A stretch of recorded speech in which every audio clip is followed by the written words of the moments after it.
Hello, today is Friday, February 20th, 2015, and I am your host, Sue Brown, and welcome to Info2Rail, your freight train to modern media. How y'all doing today? Although we don't have a guest speaker with us today, we still have a great show for you. First, I'd like to thank everyone for their awesome responses to our first show. We're in this for the long haul, and I hope you'll join us each week for new guests and new topics. Today I'm going to answer some emails I received from our viewers about my experiences as a paranormal investigator and researcher. First, I'd like to take a little glimpse into the news. According to Fox News, Cape Canaveral, Florida, spacewalking astronauts routed more than 300 feet of cable outside the International Space Station on Saturday. Tricky and tiring advanced work for the arrival of the new American-made Crew capsule. It was the first of 3 spacewalks planned for NASA astronauts Butch Wilmore and Terry Virts over the next coming week. Altogether, Wilmore and Virts have 764 feet of cable to run outside the space station. They got off to a pretty strong start Saturday, rigging 8 power and data lines, or about 340 feet. NASA considered this the most complicated cable routing job in their 16-year history of the space station. Equally difficult will be running cable on the inside of the complex. The extensive rewiring is needed to prepare for NASA's next phase, 260 miles up. The 2017 arrival of the first commercial spacecraft capable of transporting astronauts to the orbiting lab. That would be so exciting, I think, to be able to get out there and actually even enter space. I think that would be awesome to be an astronaut. Well, guys, I've been a paranormal specialist or slash investigator for many years, and our viewers sent in some emails asking me some questions. And due to the high volumes of emails I received, I'll answer as many as I can get to today. But keep those emails coming in, and you can post your questions on our Facebook page too. From time to time, we're going to do some talk shows just to answer your questions. So, let's keep these emails pouring in. It's stuff that I really enjoy. I've been doing investigations for quite some time now. I'd have to say it's been about 7 years since I've been investigating the paranormal. I'm very excited. My first plan for out-of-state investigating for the paranormal is the West Virginia Insane Asylum. That's not what it's called, but it is. I watched TAPS go in there, or the Ghost Hunters. I watched them go in there, and it was phenomenal. They got so much response in there, and they found so much activity, and I was so excited. So for my first out-of-state expedition, that's where I'm going to head, is the West Virginia Asylum. Well, getting to this email from Shirley in Ohio, she asks, have you ever actually seen a ghost or an apparition? Yes, Shirley, I have. I've seen several. To start out with, the first one I ever saw, and plainly saw, that I could actually identify as an apparition or an actual ghost was my grandfather. In 1990, my grandfather passed, and I astral projected. I was sleeping on my couch at home, and he lived 3 doors up. And that morning when I got up, I knew that my grandfather was going to pass. He hadn't been sick that we knew of, and we didn't know of any problems that he had at all. But when I woke up that morning, I said to my mother that my grandfather was going to die today, and she told me just to stop it. So I had cosmetology class that morning, and I stayed home because I just knew that something was going to happen. I went back to sleep, and when I did, I astral projected, and I floated up the street 3 houses, where I was standing in my grandparents' house, and I was watching the events that were occurring in my grandparents' house that morning. I watched my grandfather put my cousin on the bus. He didn't do the normal things he did every morning. He didn't go to the store for the paper. He didn't eat breakfast. That's all he did that morning. And when he came in the door from that, he went to sit down in his chair, and he died before he even fell into the chair. I watched it happen, even though I was sleeping at home. I watched this happen from his living room, by astral projecting. Well, the day after, I had never experienced death quite so close in my family. So this was very devastating to me. So I very much closed off to everybody and was trying to wrap my head around, the fact that death happens to you that close to home. Well, the next day, I was laying in my bed, and my friend was with me. She pretty much lived with me. And beside me on the edge of my bed sat my grandfather. And he told me, "Don't shed a tear for me, because where I am, there's no such thing as pain. I'm in a good place now. I'm in heaven with God. Jesus is here. Everything is fine. You take care of you and your family, and you don't worry about me." So that's the first time I ever experienced an apparition. I've seen several since. I've done a lot of investigating in just personal people's houses, where they call me in to see if there's any activity in their houses. And from the time you walk in the door, you can feel it.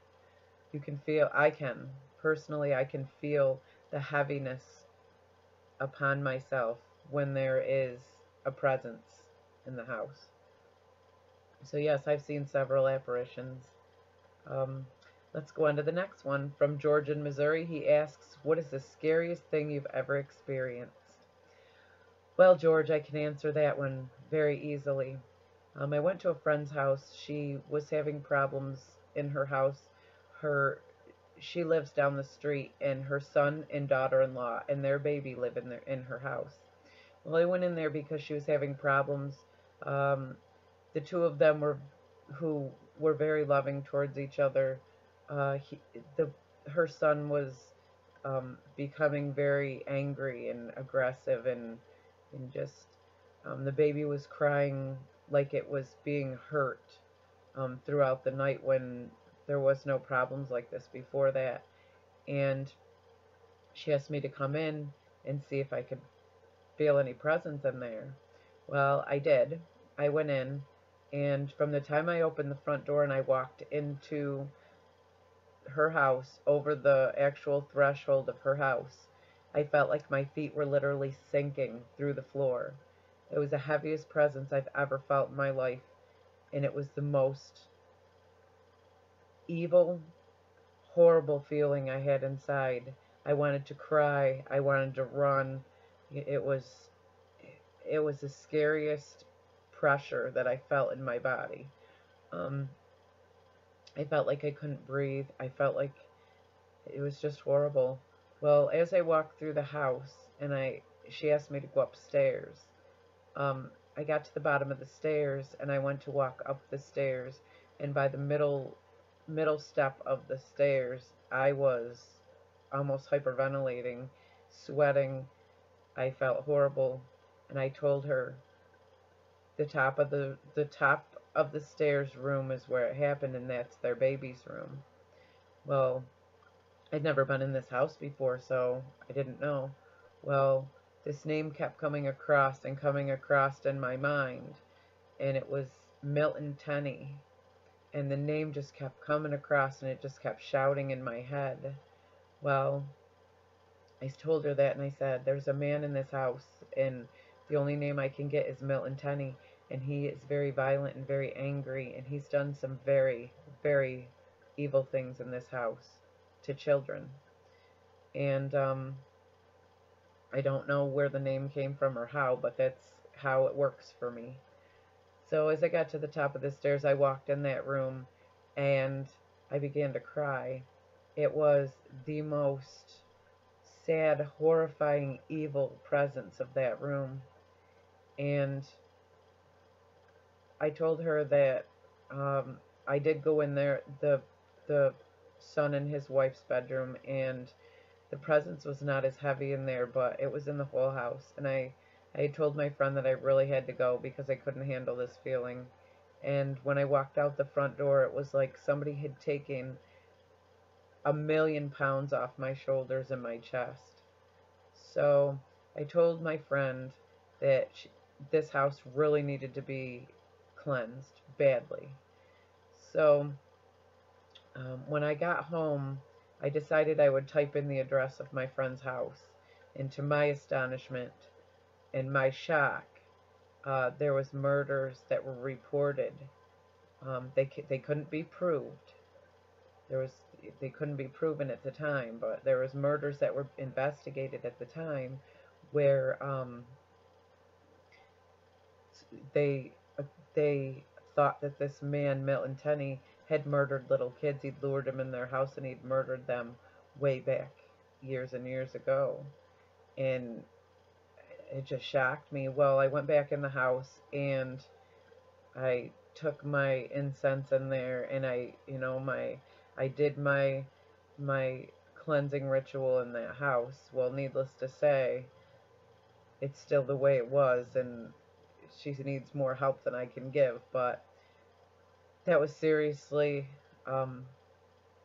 very scary. The presence of somebody that evil was very scary. So I have to tell you, George, that was the scariest thing I've experienced.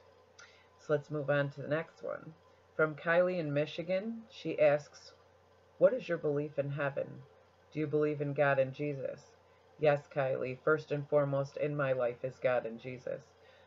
They are the basis of my every waking moment, my everything. I absolutely have no doubt in my mind that God and Jesus exist, and I have full belief in them, and they definitely come first in my life. Absolutely. That is a great question.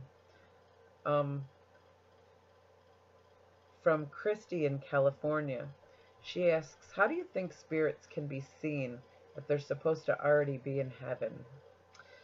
I have a very different outlook on that whole heaven scenario, and it's just my opinion and just my belief, but I think that I don't think the gates to heaven are open to where we come in yet and we're there for eternity.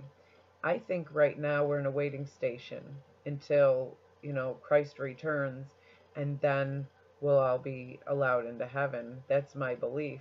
I think right now that when we pass, we're still able to float to and fro on the earth. And I absolutely believe that. I think that when Judgment Day comes, we'll be judged and then we'll be allowed into heaven. So that's my belief on that.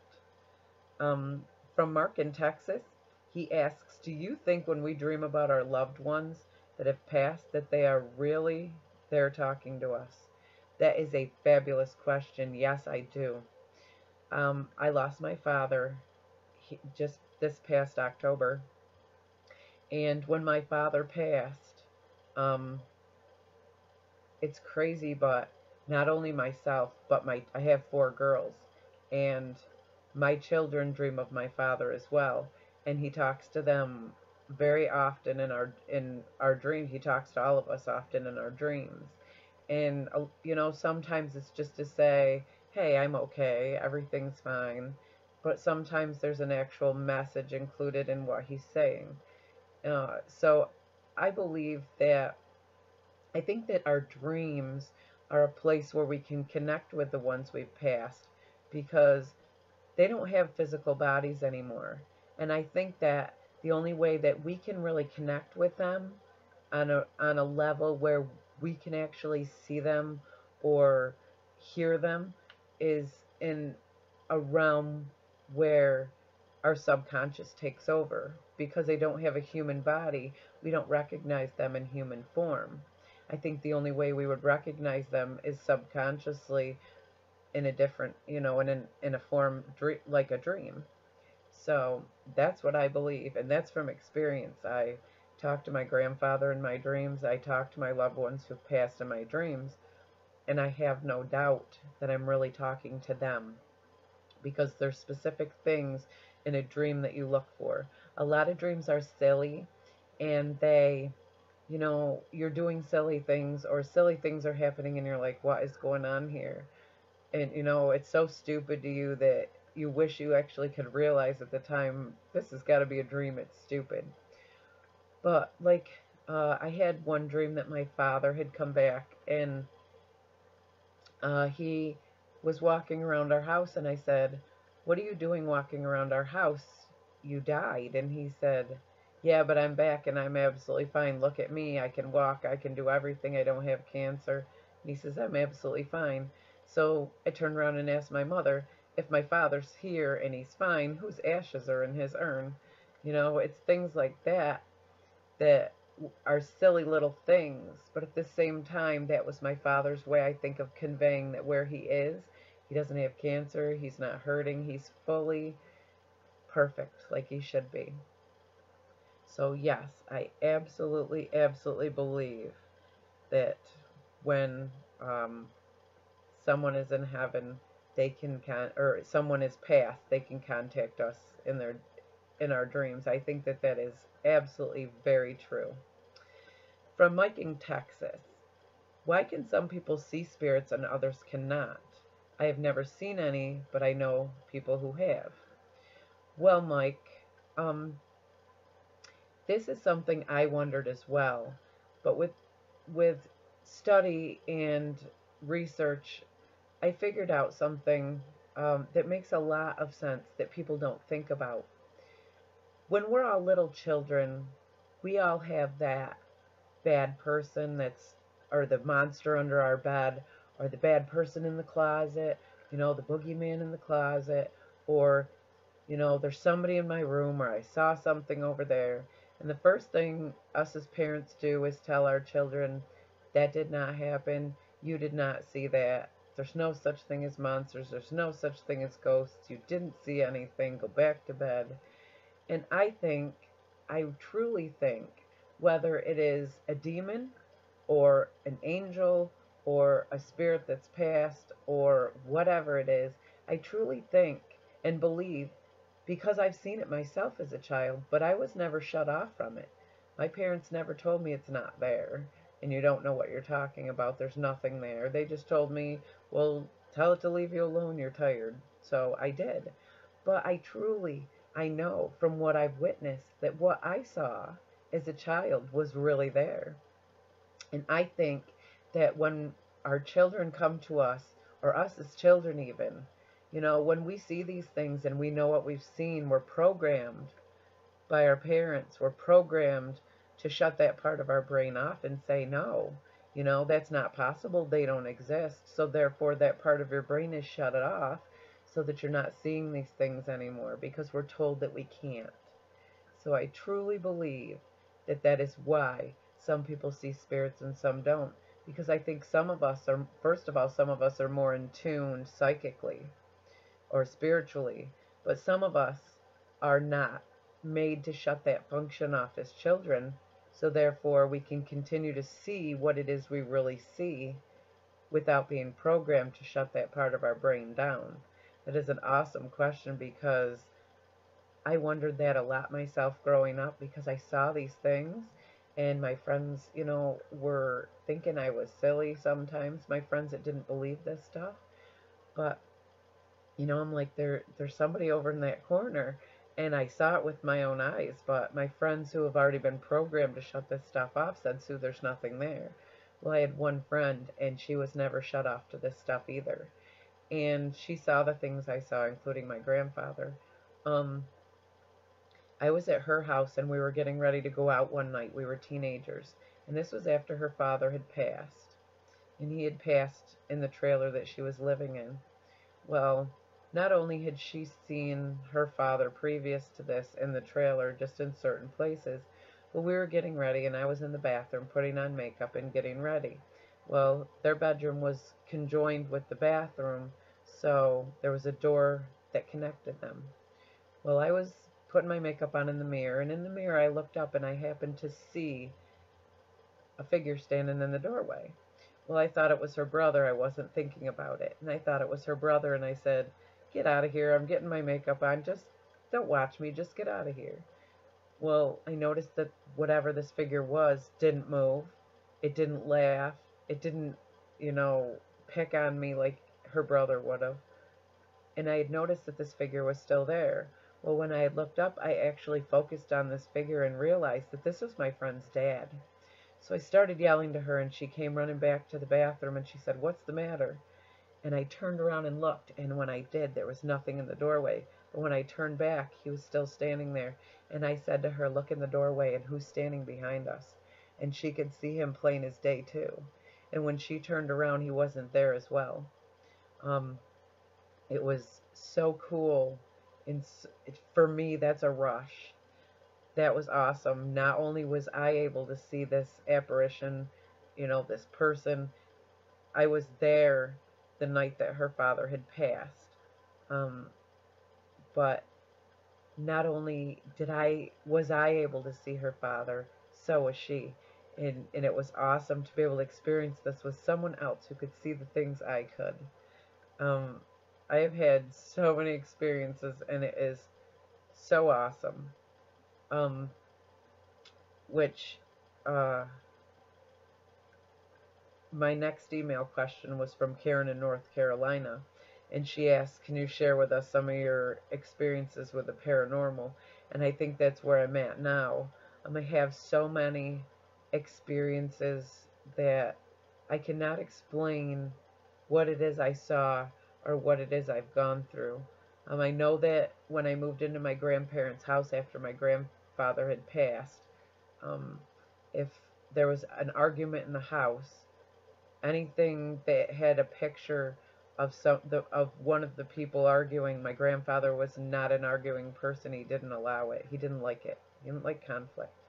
So if there was ever any arguments, a picture of one of the people that were arguing would fly across the room. It wouldn't break. It just flew across the room, landed on the floor, and that was his way of saying, "That's enough.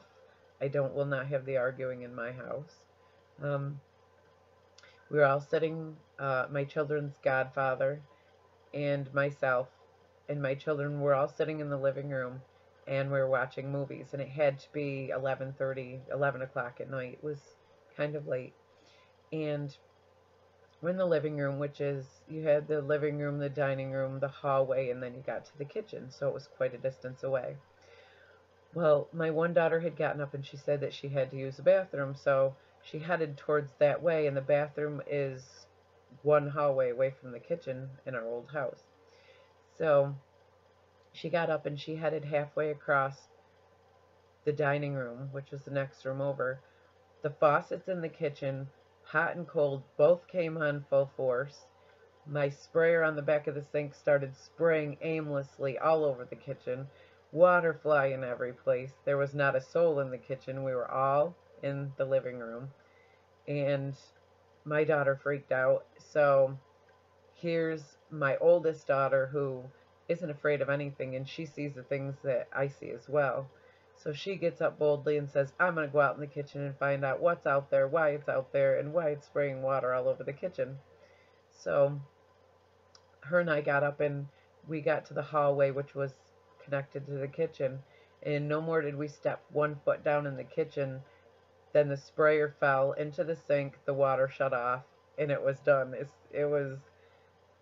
That to me was a rush, because that was fun. It was awesome. I've had so many experiences that I just can't explain. I can tell you, with what's going on out in this atmosphere, I'm not really sure what I'm seeing, but I witnessed with another person.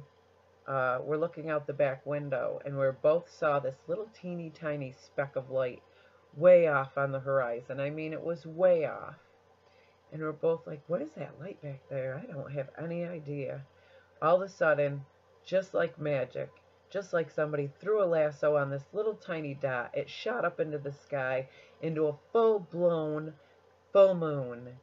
And we were both like, "Holy cow, did you just see that?" Both of us saw it. Both of us witnessed it. It was instantaneous, and it was amazing. the crazy things that I can honestly say that we've experienced, that I've experienced. In my old house, there was a lot of activity. Uh, this was my grandparents' house that was 3 houses up, and there was so much activity in that house. It was phenomenal. Um, in this house, I went to let my daughter came downstairs to go to the bathroom, so I got up and I was, be nice and open the door for her to let her out. She could open the door herself, but I thought I'd get up and, oh, hi, how you doing? Well, behind her stood this taller girl, and I thought it was my oldest daughter, so I didn't pay any attention to look at any face or anything. Well, my daughter came out, and she had gone to the bathroom, and she came out, and I said, where's your sister? She came downstairs with you, and she said, Mom, nobody came downstairs with me. I came downstairs by myself. All my sisters are upstairs, and all of our friends. Nobody came downstairs with us. And that's the creepy, crazy part, is that this girl was standing behind my daughter. I know what I saw. It's crazy. So I know that my children have some sort of I don't know if she's their angel. I don't know if she's a girl that's already passed. I really don't know what to make of that, but there's definitely a girl who has attached themselves to my children, and she seems to show up in random places, but not long enough for you to actually catch her face or anything definite about her, just that she's there. So, wow, I mean, it's crazy. Um, from Karen in South Carolina, she asks, can you share with us some of your experience? Oh, I'm sorry, I read that one. I'm sorry. From Ken in New York, he asked, what is your belief in deja vu? That's a question all in its own. Deja vu is a subject that I have a lot of experience in, a lot, personal experience in this subject. Since I was a little kid, I've deja vued back into places where I've never been, I've never seen, I've never heard of. And it's crazy because I will be standing in a moment of deja vu, and I know exactly how it's going to play out till the very, very last second of the situation. And I know and have a building fear inside of me as I watch the deja vu unravel.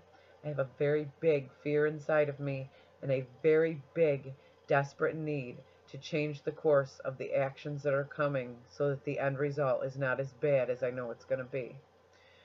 For me, deja vu is, excuse me, for me, deja vu is a warning sign that something bad is coming. And if I do not change the circumstances within that time period before it plays out, that bad is really going to happen.